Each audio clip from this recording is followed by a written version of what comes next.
오늘 하나님께서 우리에게 주시는 말씀은 마가복음 13장 1절에서 13절 말씀입니다. 마가복음 13장 1절에서 13절까지 말씀입니다. 신약성경 77쪽에 있습니다. 마가복음 13장 1절에서 13절까지 말씀 함께 교독하시겠습니다. 예수께서 성전에서 나가실 때 제자 중 하나가 이르되 선생님이여 보소서, 이 돌들이 어떠하며 이 건물들이 어떠하니이까.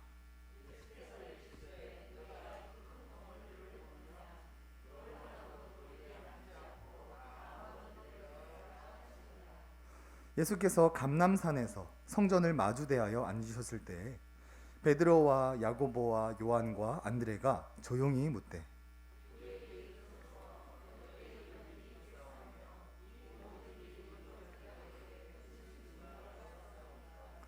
예수께서 이르시되 너희가 사람의 미혹을 받지 않도록 주의하라.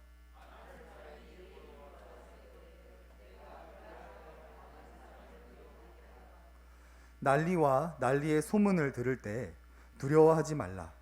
이런 일이 있어야 하되 아직 끝은 아니니라.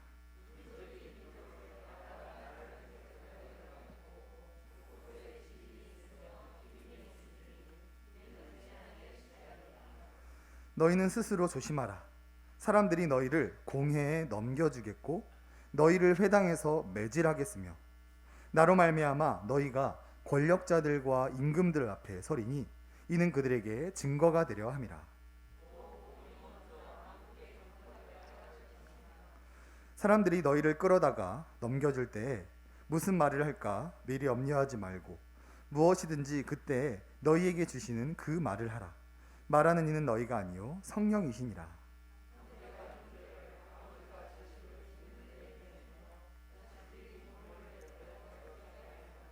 함께 읽겠습니다. 또 너희가 내 이름으로 말미암아 모든 사람에게 미움을 받을 것이나 끝까지 견딘 자는 구원을 받으리라. 아멘. 성경은 세상 사람들의 삶을 이렇게 표현해 줍니다. 마태복음 24장에 홍수전에 노아가 방주에 들어가던 날까지 사람들이 먹고 마시고 장가들고 시집가고 있으면서 홍수가 나서 그들을 다 멸하기까지 깨닫지 못하였으니 임자의 임함도 이와 같으리라. 성경은 세상 사람들을 재림과 종말에 대해서는 전혀 관심이 없이 오직 이 세상에서 먹고 마시며 장가가고 시집가는 일, 생육하고 번성하는 일에만 관심을 갖는다라고 평가하고 있습니다.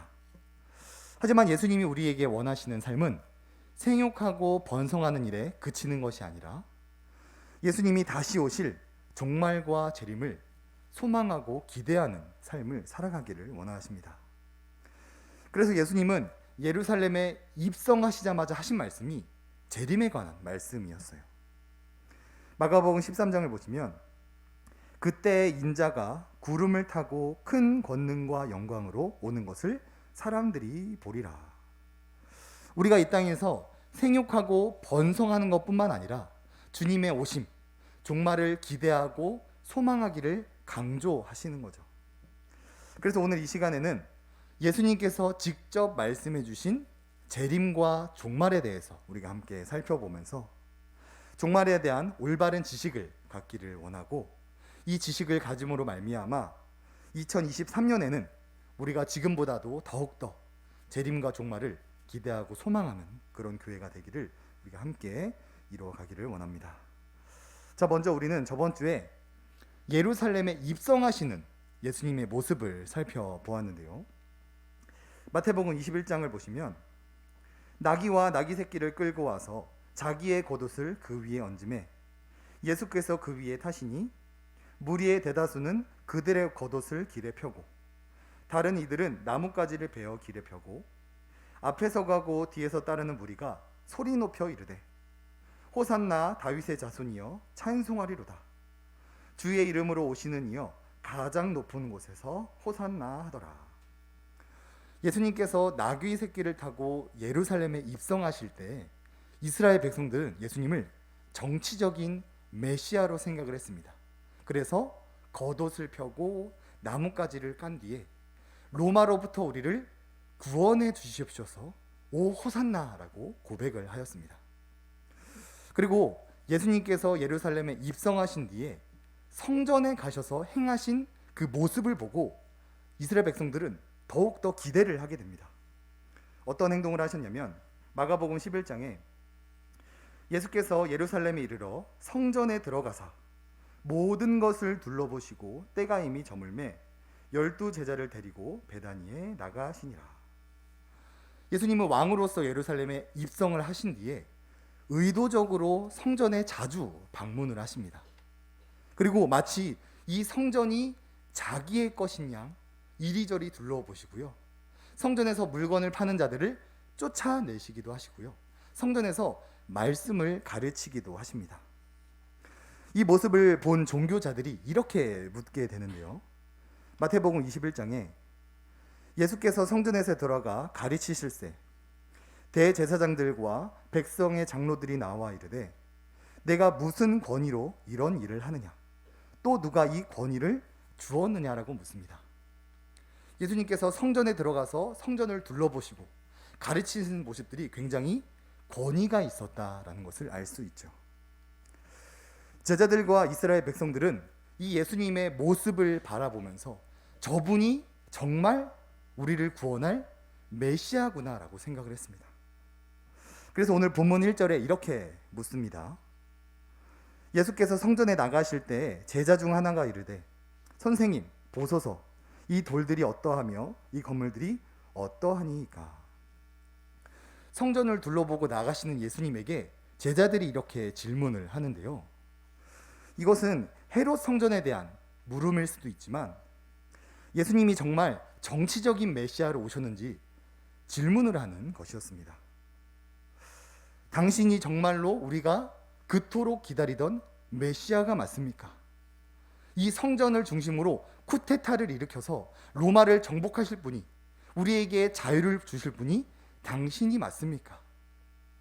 다윗의 자손으로 오셔서 그 권위를 회복하실 분이 당신이 맞습니까? 라는 질문을 성전이 어떠합니까? 라고 돌려 말하는 것이죠. 잠시 여기서 제자들과 이스라엘 백성들의 모습을 살펴보면 모든 관심이 지극히 현세적이다라는 것을 알 수 있습니다.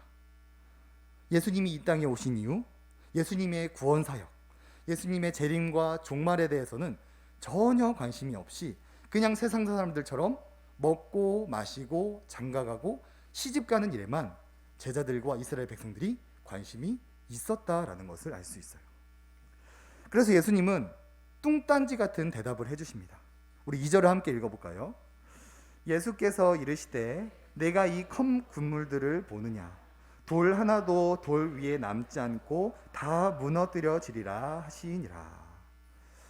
예수님은 제자들이 기대했던 대답, 내가 그 왕이다 라고 하지 않으시고 저 아름다운 성전이 돌 하나도 남지 않고 무너져 내릴 것이다 라는 뚱딴지 같은 대답을 해주십니다.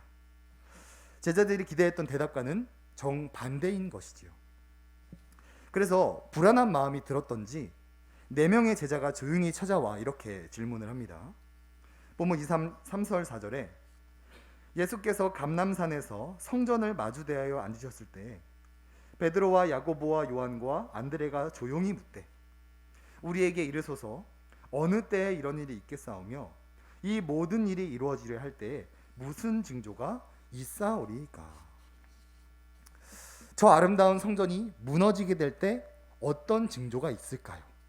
드디어 제자들이 예수님의 사역에 대해서 관심을 갖게 된 것이죠. 그래서 예수님은 이 질문에 대하여서 종말에 어떤 일이 일어나는지 하나하나 설명을 해주십니다. 첫 번째로 예수님은 사람의 미혹을 받지 않도록 주의하라고 말씀을 해주십니다. 우리 5절 6절을 함께 읽어보겠습니다. 예수께서 이르시되 너희가 사람의 미혹을 받지 않도록 주의하라. 많은 사람이 내 이름으로 와서 이르되 내가 그라하여 많은 사람을 미혹하리라.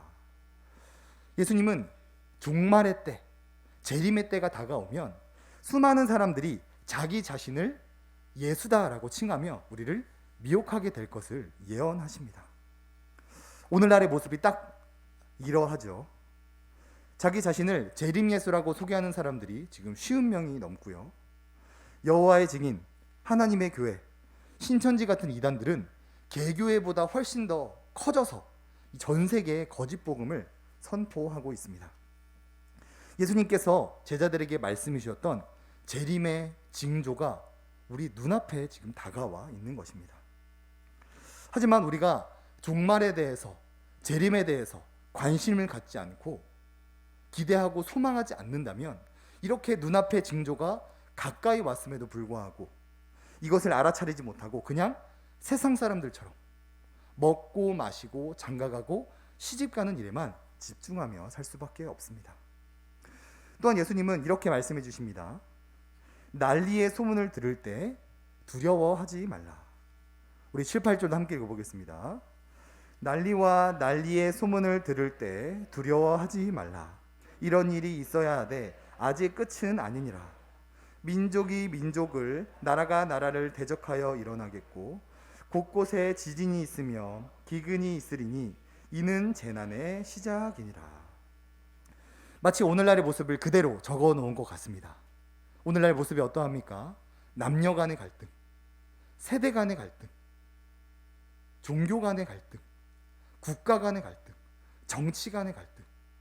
이태원에서 이상한 파티를 열다가 수많은 사람들이 압살을 당하는 난리가 펼쳐지고 있는 시대입니다.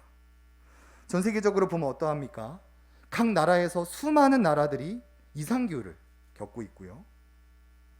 무려 21세기에 땅을 차지하고자 러시아는 전쟁을 일으키고 있고, 역사책에나 나올 법한 전염병을 지금 우리가 경험하며 지내고 있습니다.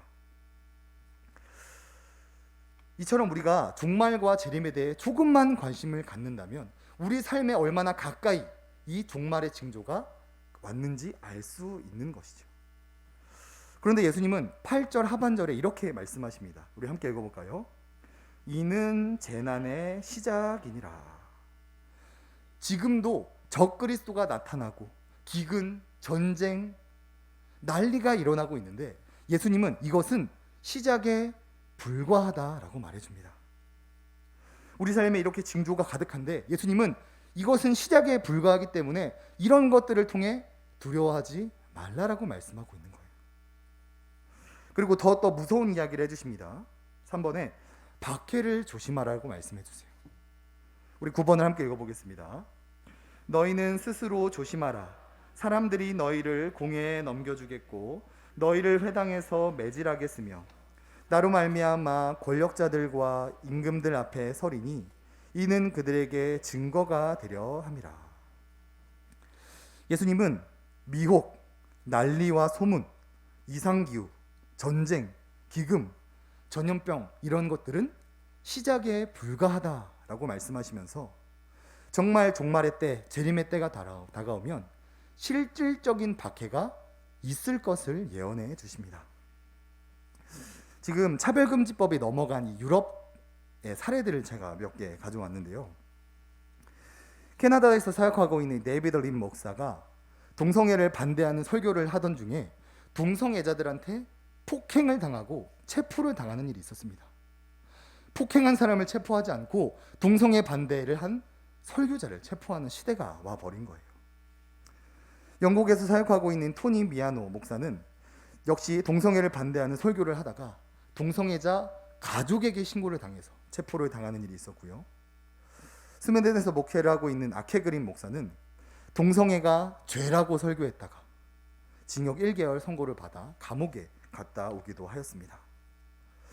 예수님은 재림의 때가 되면 공회에 우리가 넘겨지게 되고 매질을 당하게 되고 권력자들 앞에 서게 될 것이다 예언을 하였는데 지금 이 징조들이 실제로 이루어지고 있다는 것이죠.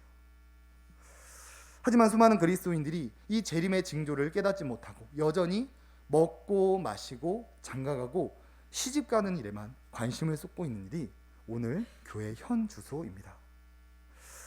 우리는 예수님께서 재림에 대해 강조하셨던 것처럼 재림에 대해 좀 더 많은 관심을 가져야만 합니다. 사회에 나타난 이 징조들을 보면서 정말 예수님의 재림이 임박하였구나, 이제 종말이 얼마 남지 않았구나를 느끼면서 우리는 종말을 대비해야 되는 것이죠. 나의 믿음을 점검해야 되고요, 나의 사랑하는 가족들의 믿음을 점검해 보아야 합니다. 예수님이 지금 저 문을 당장 열고 들어오셨을 때 나는 구원받을 믿음이 있는가를 매일매일 돌아보는 것이 우리가 이 시대를 살아가는 사명이라는 것입니다. 우리는 이 땅에 관심이 참 많습니다. 하지만 예수님은 이 땅에 다시 오실 재림에 대해 많은 관심을 두고 계십니다. 그래서 예수님은 예루살렘에 입성하시자마자 재림에 대해서 먼저 이야기를 하고요, 내가 다시 오실 것이다, 다시 올 때 이런 일이 발생할 것을 계속해서 말씀해 주신 것입니다. 사랑하는 우리 성도님들은 재림을 기대하고 소망하는 그런 믿음을 갖기를 원합니다. 예수님은 내가 너희의 왕으로 왔다고 말씀하지 않으시고 미혹되지 말라, 두려워하지 말라, 박해를 조심하라고 권면하고 있습니다. 이 재림의 징조가 그대로 드러나고 있는 오늘날 우리가 이 시대를 분별하는 믿음을 갖기를 원하고요, 나의 믿음을 점검하고 나의 자녀들, 나의 부모님, 나의 사랑하는 배우자는 이 종말을 대비할 믿음을 가지고 있는가를 서로 돌보는 우리가 되기를 원합니다. 자, 그리고 예수님은 종말의 징조 중에서 가장 중요한 징조에 대해서 우리에게 말씀을 해주십니다. 우리 본문 10절을 함께 읽어보겠습니다. 또 복음이 먼저 만국에 전파되어야 할 것이니라. 아멘.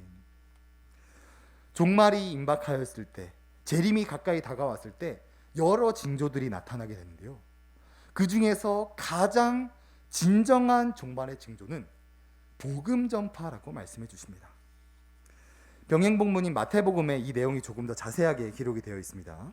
제가 읽어드리겠습니다. 이 천국 복음이 모든 민족에게 증언되기 위하여 온 세상에 전파되리니 그제야 끝이 오리라. 미혹이 있고 난리와 소문이 있고 박해가 있는 중에서 우리가 끝까지 순수한 복음을 전파하면 그때 비로소 예수님이 오신다라는 거예요. 반대로 말하면 아무리 난리가 나도 우리가 복음을 전파하지 않으면 주님의 재림이 오지 않는다라는 것입니다. 이것이 바로 우리 예수만교회가 2023년에 해야 할 사명입니다. 우리는 지금보다 더 재림에 대해 관심을 가져야 하고요, 재림의 징조들을 살펴보면서 우리의 믿음을 점검해 보아야 합니다. 또한 진정한 종말의 징조인 복음을 이 세상에 전파해야 되는 것이 우리가 2023년을 살아가야 될 사명입니다. 그런데 우리가 이 종말을 인식하고 있지 못하고 인식하지 못하는 상태에서 삶을 살아가게 되면 어떤 일이 벌어질까요? 일제감정기 때 신사참배와 같은 일이 벌어지게 됩니다. 일본은 대한민국에게 사상을 주입하기 위해 신사참배를 요구하였습니다. 그리고 신사참배를 거부하는 자를 체포하겠다 말했는데요, 이때 만약 그리스도인들이 올바른 재림에 대한 인식을 갖고 있었다면 신사참배라는 박해를 종말의 의미로 생각하여서 더욱더 복음을 전파하는 일에 힘썼을 것입니다. 하지만 이 재림에 대해 올바르게 알지 못했던 그리스도인들은 감옥 가는 게 두려워서 신사참배를 참여하게 되죠. 더욱더 무서운 건 그리스도인들이 그리스도인들을 미혹하는 일이 발생하였습니다. 신사참배 우상 아니다, 우상 숭배하는 거 아니다, 그냥 국가 의례 중에 하나이다, 신사참배하고 예배 드리면 아무런 문제가 없다라고 그리스도인들이 그리스도인들을 미혹하는 일이 발생하게 되어버렸습니다. 그래서 수많은 교회들이 신사참배, 10계명, 1계명, 2계명을 어기게 되었고, 신사참배 잘못되었다고 말하는 사람들을 총회에서 쫓아내버리는 모습까지 가지게 되어버렸죠. 우리가 재림에 대한, 종말에 대한 인지를 하지 못하고 그때를 대비하지 못하고 있다가 갑작스럽게 신사참배 같은 실질적인 박해가 찾아오게 된다면 우리는 그때처럼 쉽게 무너져 내릴 수밖에 없습니다. 미혹과 소문과 박해 속에서도 순수한 복음을 전파해야 될 교회가 제대로 된 기능을 할 수 없게 되어 버리는 것이죠. 우리 예수만교회도 마찬가지입니다. 우리 예수만교회 건강한 교회입니다. 건강한 교회이기 때문에 더욱더 마귀의 사탄의 공격에 노출될 수밖에 없습니다. 그리고 만약 차별금지법이 통과된다면 유럽 교회들처럼 정말 우리가 직접적으로 박해를 경험하게 될 거예요. 어떤 경험을 하게 되냐면 본문 12절에 이렇게 말씀해 주십니다. 형제가 형제를, 아버지가 자식을 죽는 데에 내주며 자식들이 부모를 대적하여 죽게 하리라. 정말 종말의 때가 오면 우리가 상상조차 할 수 없었던 박해들이 우리를 찾아온다는 거예요. 그런데 우리가 이것을 대비하지 못하고 있다면 일제감정기 때처럼 교회가 와르르 무너져 버리는 것을 우리는 경험하게 될 것입니다. 오늘 설교의 제목이 종말의 징조 예수만교회입니다. 우리 예수만교회는 이 종말의 징조가 가득한 이 시대를 분별하기를 원하고 진정한 종말의 징조인 복음 전파에 힘쓰는 교회가 되기를 원합니다. 우리에게 언젠가 미혹과 난리와 박해가 동시에 찾아오는 그날이 있을지라도 우리는 그것에 미혹되고 휩쓸려가는 것이 아니라 올 것이 왔구나를 기억하면서 이때 우리가 무엇을 해야 되는가? 끝까지 박해를 견디면서 순수한 복음을 전파하여서 진정한 종말의 징조 그 자체가 되는 교회가 되기를 원합니다. 말씀을 정리하겠습니다. 세상 사람들, 제자들, 이스라엘 백성들은 생육하고 번성하는 이 세상의 현세적인 일에만 관심을 두었습니다. 혹은 종말을 부정적인 것, 두려운 것으로 생각하여 외면해버리는 사람도 있었습니다. 하지만 종말은 예수님이 다시 오시는 날입니다. 다시 오셔서 우리의 구원을 완성하시고, 그렇기 때문에 그리스도인들은 종말을 기뻐하고 기대해야 되는 날이지요. 그렇게 우리 예수만교회는 이 종말과 재림의 때에 더 많은 관심을 두고 이 세상을 분별하기를 원하고, 박해가 찾아왔을 때 무엇을 우리가 해야 되는가? 끝까지 박해와 인내를 견디면서 순수한 복음을 전파하여 종말의 징조 그 자체가 되어야 하는 것이 바로 우리가 해야 될 사명이라는 것을 우리가 꼭 기억하기 원합니다. 우리 본문 13절을 함께 읽어볼까요? 화면에는 없는데요. 우리 성경을 보고 마가복음 1장 13장 13절을 우리 함께 읽어보겠습니다. 시작. 또 너희가 내 이름으로 말미암아 모든 사람에게 미움을 받을 것이나 끝까지 견딘 자는 구원을 받으리라.